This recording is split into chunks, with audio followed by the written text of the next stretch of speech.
What's up, everybody? It's your girl Megan, Show Up Fitness Instructor, and today I'm going to go over Section 5 of the NASM textbook, tell you what you don't need to read, concepts to focus on if you're trying to pass the CPT. Now, if this is your first time tuning in, I am our in-person instructor here in La Jolla, California, and very exciting news, for the first time this year of 2023, our in-person internship will be starting January 23rd. And of course, if you can't come in person, we still have online. Use my code Meagan25 so you can get a discount on that. And if you didn't hear already, we do have our SUF-CPT money back guarantee that if you feel like you didn't learn more during our 2-month course than you did reading a textbook, we'll give you your money back. Now, here at Show Up Fitness, we do realize that you may be trying to get hired at a gym that only accepts specific CPTs, or it may be too late to get that refund, which is why we offer the resources that we do, like these YouTubes, our study guide, and weekly Zoom calls, as well as extra quiz questions and one-on-one tutoring to help you guys pass this thing, but not only just pass it as fast as possible. We helped over 3,100 people pass this thing, and we can help you too. The reason why we're so successful in this is because we trim the fat of this huge textbook, 700 plus pages, so you just focus on the key concepts, which is exactly what I'm going to do today. So once again, you do not have to read the NASM textbook or any other textbook that you're trying to do for your CPT, but if you do want to, still you have it and you feel like it, I'll go through the book and I'll tell you the key things to go through and look for. Don't try and read the whole thing. You're going to waste too much time and you're going to get confused and it's not going to be good. So just focus on the things that I say today, get our guide, Zoom calls, and you're going to pass this thing in 30 days. So Section 5, there are a lot of chapters in here, 7 chapters. I'm going to try and go as fast as possible with this. I do have other YouTubes on here, so I'm just going to point out the main details here. So Chapter 13, Integrated Training in the OPT Model. You're definitely going to want to know the OPT model if you're trying to pass this NASM CPT. Now, there is another chapter, Chapter 21, that's going to be a lot more detail of that. So once again, I'm just trying to go as fast as possible and skim through this. So keep going. Just know 421, you do have the patterns. NASM's going to have here, there's 5, squatting, hip, hinge, pulling motions, pushing motions, vertical pressing. Now, if you're taking our internship, you know that there are 8 patterns. We got squat, hinge, push, pull, vertical versus horizontal for both of those, unilateral and transitional. But for NASM, know there are 5. Hypertrophy, what does that mean? Putting on muscle mass, building muscle. Used to be phase 3 in the OPT model. Now it's called muscular development. I'm not sure why they switched it. Who knows for that reason. 422, all planes of motion. Once again, already went all over those. Sagittal, frontal, transverse, know the planes of motions, know the actions occurring there. 423, acute variables, definitely know that. So when we're looking at the OPT model, we're looking at the sets, the reps, the rest, the tempo and intensity for each of those phases. And important to know that when you're designing a program, that the acute variables are going to be the most fundamental component of that program. So it has all of that there. Then you'll have flexibility training, cardiorespiratory training, core training, balance training, all in the next chapters. So just keep on going. Plyometric reactive training, speed, agility, quickness, resistance, once again in the next chapters. So go through that, power through. 428, where you see all the 5 phases. So phase 1, stabilization endurance. Phase 2, strength endurance. Phase 3, muscular development. Phase 4, maximal strength. And phase 5, power. Has descriptions on, what's going to be there. So just know the basics, stabilization, that you're looking to improve muscle imbalances, work on balance, core, all that stuff. Conditioning, basically for your beginning clients. When you go into the strength endurance, main thing here, supersets. It's going to be a strength-focused exercise followed by a stability-focused exercise. Phase 3, once again, muscular development. Your client's just looking to put on muscle mass there. Phase 4, maximal strength, looking to gain strength. So it's in the name. And then phase 5, power. Usually you're going to see your athletes in this phase. So key things that we'll go over for phase 5 power as well. Anytime you see like jumps, plyometrics, medicine balls, it is a superset as well. So it's a strength-focused exercise followed by an explosive-focused exercise. So those jumps and medicine balls are keys if you see that for the power phase. We'll just be done with that.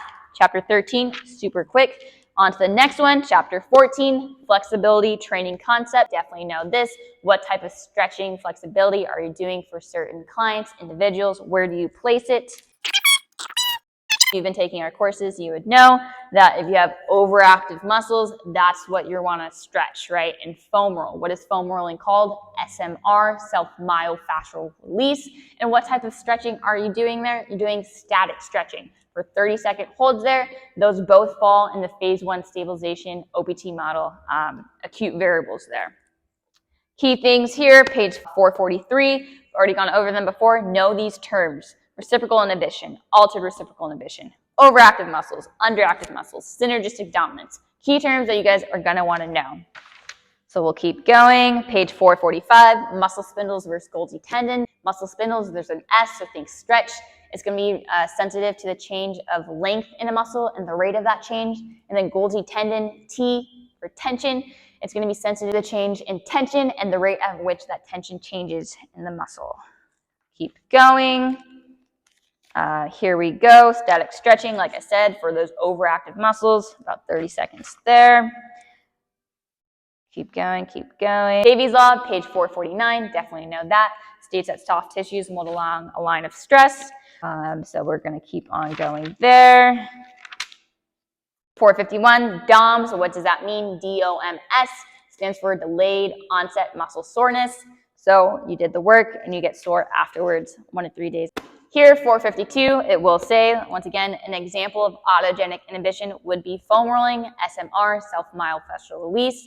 Remember that autogenic inhibition, there's a G in that, G for Golgi tendon. It's going to state that a prolonged stimulation of the Golgi tendon is going to inhibit muscle spindles within the same muscle. Basically, just a long way of saying, if I was foam rolling, I'm applying that pressure to my calf because I say it's tight, overactive, whatnot.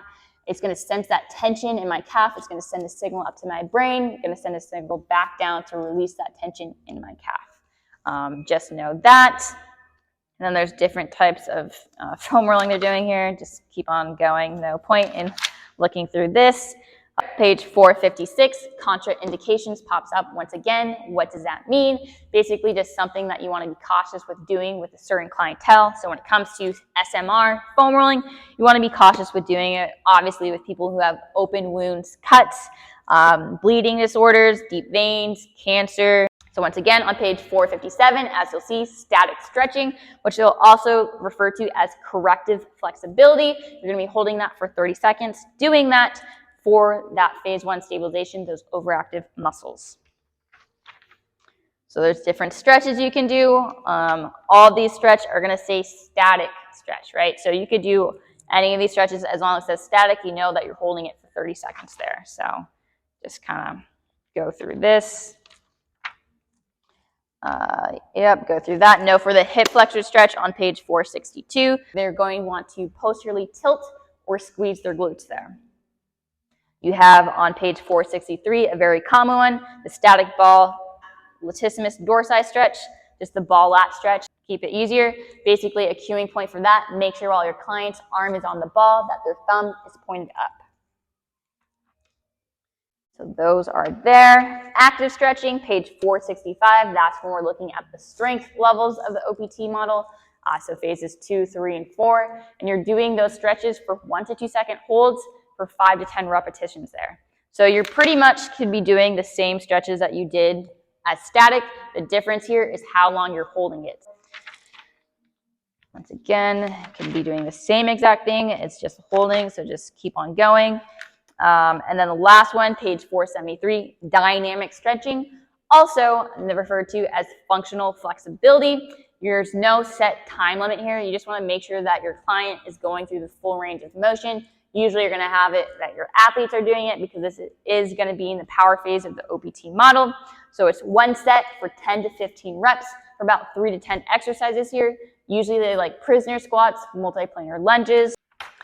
And they're also going to have, leg swings, Frankenstein, push-ups or flotations, making sure, once again, that you're going through that full range of motion with your client there. Page 479, some controversial stretches. Maybe you see this, maybe you don't. Just know, inverted hurdler stretch, plow, straight leg to toe touch. These are some controversial stretches. Don't freak out if you can't remember them. It's not going to be a big part of the test. You may not even see anything on it. But if you do get a question, you could see maybe straight leg toe touch or inverted hurdler stretch there. And that, we are done with that chapter. So the next chapter we are going to have is chapter 15, cardiorespiratory fitness training. Just know the basic concepts of these. So on page 488, there is going to be an acronym, FITTEVP. What does that stand for? Frequency, intensity, time, type, enjoyment, volume, and progression. Just know that acronym and what those mean. You could see potentially a question on that. Then from there, we'll go on to 489, some formulas. You're not going to actually have to do the calculations for these, so don't worry about that, but try and remember them if you can, because you may see a question on that. So we have maximal heart rate, looking at the Tanaka formula, which is going to be 208 minus, in parentheses, 0.7 times age. And then after that one, we have our heart rate reserve, looking for that target heart rate. So you're going to have, in parentheses, your heart rate max minus your heart rate rest. And you're going to times that by your desired intensity. And then after that, you're going to add that heart rate rest afterwards as well. So know those two formulas. You may potentially see a question on that. Once again, don't have to do any calculations though, so don't freak out about that. Page 490, talked about the talk test again, ventilatory threshold. It was in last section 4. I have a video on that, so if you haven't seen it, go ahead, check it out to get more details about that. Then we'll just keep on going. No need to really go over those. Keep on going. Benefits of a warm-up, just increasing your heart rate, body's temperature, all that stuff. Page 498, you'll see benefits of cardiorespiratory exercise. There's a lot of them here.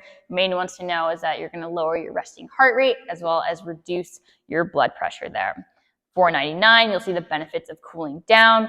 Main thing you're going to see is, once again, bringing down your heart rate and breathing rate for that. Just making sure that you're going to prevent any pooling of blood in your lower extremities. Nothing there. Page 500, potentially see something about this stage training. They're looking at training zones. There's going to be 4 zones here. Zone 1 is going to be below VT1, that ventilatory threshold 1. So think it's light to moderate, kind of easy there. Zone 2 is going to be from VT1 to midpoint. So now it's a little bit more challenging, but still not too hard. Zone 3, now we're picking it up a little bit. It's between midpoint to VT2. Now it's challenging. And then the last one, zone 4, the most challenging, very extreme, max effort we're thinking here. It's above that VT2. So just know the zones. You'll see in the next pages, they'll go in examples of zones. Don't really have to read that. Just go on, know the basics, which zones are which. If you can't recall them, don't freak out about it. You're not going to get too many questions about that. And that is it for chapter 15. So now we're on to chapter 16, core training concepts. You could definitely see something about that.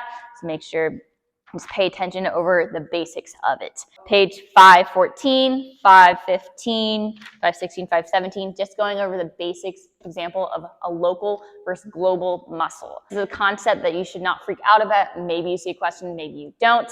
But if you were to, you see local muscles being something very tight to the core of the center, usually type 1 muscle fibers. Slow to fatigue, looking at the main ones that they like to use would be your multifidus or your transverse abdominis, deep muscles, versus global muscles. Think on the outside, something you can palpate or feel. They're going to like your erector spinae as well as your latissimus dorsi. And page 528, 529, just going over the progressions for core exercises. So once again, looking at progressions, regressions. Regressions, making the exercise easier because your client cannot perform it or cannot perform it well, versus progressions is going to make the exercise more challenging, harder to perform because your client's too easy at performing the other exercise beforehand. So for these progressions, we'll look at the OPT model and where they lie. Is it going to be the stabilization level, strength level, or power? So we're looking at core, the stabilization one. You're going to have your core, your spine is not going to be moving. So we're looking at floor bridges, marches. You'll see a plank, which sometimes they might call floor prone iso ab. All of those, your spine is not moving, so that would be stabilization. Versus when we get into strength, then you're gonna have a little bit of spinal movement. So key ones that you could see is reverse crunches, ball crunches, cable rotation. Question about cable rotation you could definitely see is what is backside mechanics, or what does that back leg look like when you're doing that cable rotation? So it's gonna be triple extension there. My hip is going to be extended, my knee is going to be extended, as well as my ankle there. That's for cable rotation. And then the last one for core power. Once again, for power, we're trying to produce the most force as possible. When it comes to upper body, they always love the medicine ball. So we got medicine ball oblique throw, we got medicine ball soccer throw, and it's mentioned again, the 5 kinetic chain checkpoints. Do have a video on that. If you haven't watched already, go ahead, give it a look. Make sure you know those: head, shoulders, hips, LPHC, your lumbo-pelvic hip complex, knees, and feet. So we'll go from there. Then from the next pages on are just going to be demonstrations of these exercises. If you haven't been to the gym or you haven't done a lot of core exercises, give these pages a glance. Or of course, if you're not reading the textbook, you can always message me, comment below, see if you need a demonstration of these exercises. But just basics here, the key thing once again is knowing what phase it's going to be. Is my spine moving? Is it not? What am I trying to do there? Yup, and that is it for chapter 16. So we are on to the next chapter, chapter 17. We have balanced training concepts. So for this one, same lines with progressions. Once again, stabilization, strength, and power here. So we're going to move on. 554. So from there to 555, you're going to see with stabilization, my balancing leg is not moving. So no movement there. So think of a single leg balance, and reach. Versus balanced strength, now I have movement in that balancing leg. So think a single leg squat, single leg RDL. And then the last one, remember power, always trying to produce the most force as possible. Once again, for lower body, they do like their jumps, which they'll refer to hops here. So single leg multiplanar hop. And these all, again, are just the exercises for the remaining pages. So if you can give it a glance, if you have no ideas what these are. The main thing, once again, is just what is that balancing leg doing? Is it moving? Is it not? All that. And we are done with that chapter. So here we go, chapter 18, plyometric reactive training concepts. So if you see plyometrics, they're also going to be called reactive or reactive drills, reactive training. Just once again, another thing that NASM likes to do, call things multiple things. So it can be called either one. Know that we're talking about jumping here. So the key thing that you're going to see on page 573 is the stretch shortening cycle. And what does that refer to? That refers to the 3 components of that plyometric, of that jump. So when I go down, it's going to be eccentric. When I quickly load, throw my arms back, that rapid quick loading phase is going to be amortization. And then when I spring up, it's going to be concentric. So know that order, because you could potentially see something along the lines of which of the following actions occur after the eccentric portion of the stretch shortening cycle. No, that's going to be that amortization. No, 578. So recovery-wise, if you have a beginning client, you want to allow for 48 to 72 hours before you implement more plyometric drills. If you have more of an advanced client, an athlete that's been doing it for a while, 24 hours is usually acceptable. So, and you'll also see this on page 578, 579, same thing with those progressions. So for jumps here, the key thing is what are you doing in that stabilization one? You're holding that landing phase and you're going to hold it for 3 to 5 seconds. So they like squat jumps with stabilizations, they like box jump down with stabilization. Anything with stabilization, key term there, it's going to be the stabilization. Remember, 3 to 5 second holds.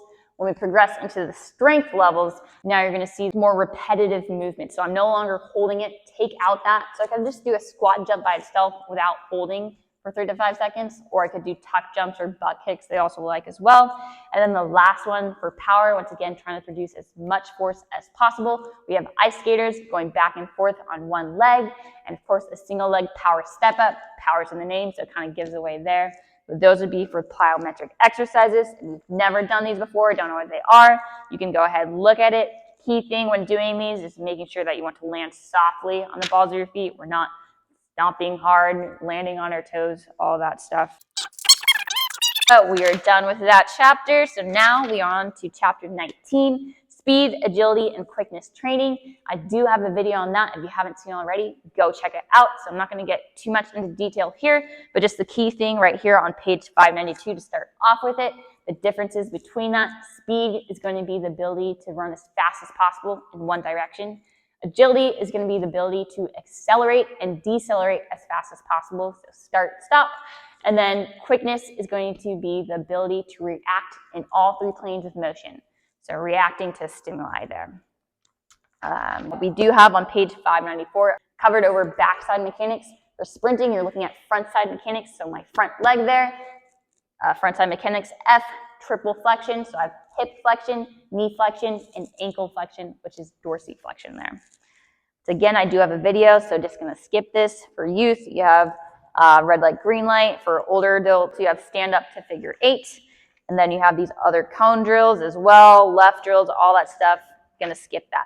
Last chapter, chapter 20, we have resistance training concepts. So strength training that we're looking for here, page 609. The general adaptation syndrome, GAS, what does that stand for? There's 3 stages. So the first one is going to be that alarm shock. Basically, your body's freaking out. You did something new. It has DOMS. What is DOMS? Delayed onset muscle soreness, once again. Then the next stage you'll see is resistance development. So now your body's starting to get used to it. It's starting to adapt, right? Versus exhaustion is the last one. Maybe you've overtrained, you've overdone it. Now you have an injury, you have a burnout. So just know the difference between those stages. That would be good there.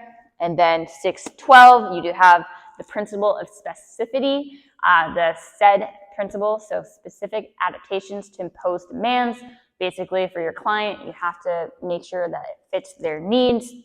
You have on page 613 the different types of specificity. You have mechanical, neuromuscular, metabolic. Honestly, you can look at them if you want to. Main one for sure, no, at least principle specificity, the SAID principle, like I just went over. Skip and acute variables of training. Like we said before, it's going to be covered more in the next chapter, chapter 21, which is the next section. So I'll just skip this entire section, save it for the next video so we can try and get this over with. Then you do have different types of sets on page 624, 625, all of that. Warm-up set, obviously just trying to get warm up. 1 to 2 sets, very low intensity. Let's see, we have superset, so doing 2 exercises back to back, similar exercises or movement patterns there. You have a circuit set, which is just doing multiple exercises in a circuit and with minimal rest. And then you have peripheral heart action, PHA. It's the same thing as circuit training, except you're making sure that you're going to allow for proper rest time by going from upper body to lower body exercises, so proper rest for those extremities. And then you'll also see here at the bottom, vertical versus horizontal loading. Knowing that vertical loading, I'm working my way up. So upper body movements to lower body movements. And you'll see that in phase 1. And then horizontal loading is going to be working all of one muscle group or exercise before you move on to the next, which is a good example of supersets. Proper technique and all that stuff. Just making sure cueing wise. So when we're squatting, NASM's always going to like straight ahead, in line, your knees with your toes, specifically the second and third toe. Key things, you want to make sure that it's neutral, your spine is neutral, your head is neutral. Like I said, neutral, in line with are key terms for that. These are just different types of exercises. So on page 640, ball squat, curl to press, know that it's going to be in stabilization. Anytime you see multiple things, curl to press, lunge, curl to press, stub, curl to press, stabilization, working on trying to balance there and engage your core. Then you'll have deadlifts, RDLs, bench press, all that stuff. And then you have your like quick, powerful, explosive one, medicine ball chest pass, power cleans, things like that. But these are just exercises. Once again, if you've never exercised before, we haven't done it regularly, not sure of exercises, you can skim through these, but really no need to do it if you've been consistently training and know all these things. If you would like a demonstration, once again, comment below so I can make a video specifically on these exercises so you can see. But I'm just going to skip it. Done. Awesome. Done with section 6. Once again, this was a little bit slower than I would have liked it on faster, but is a 700-page book. We just went over 7 chapters. A whole lot faster if you were trying to read this thing by yourself. So save yourself the time, save yourself the stress. Watch this video, watch the other videos, get our guide, be a part of our Zoom calls Tuesday and Thursday. Come with a roadmap with links to videos to help you pass within 30 days, save you all that time so you can pass this thing as fast as possible. Now, once again, here at Show Up Fitness, we want to make sure that you guys have all the tools necessary to make this a long-lasting and successful career, which is why we do have our in-person internships here in La Jolla, California, Santa Monica, West Hollywood. We realize that not everyone can come in person. That's why we have online, so we can reach you wherever you're at, anywhere in the world. If you guys like a discount, go ahead, use my discount, Meagan25. And of course, if you cannot come to us, we will come to you. We have weekend seminars occurring every month or so. So if you want to attend one of those, go ahead, comment below to find out more. Stay tuned for the release of those dates. And of course, as you guys all know, if you want to become a great, successful personal trainer, all you got to do is show up. It's Girl Meagan, out of here.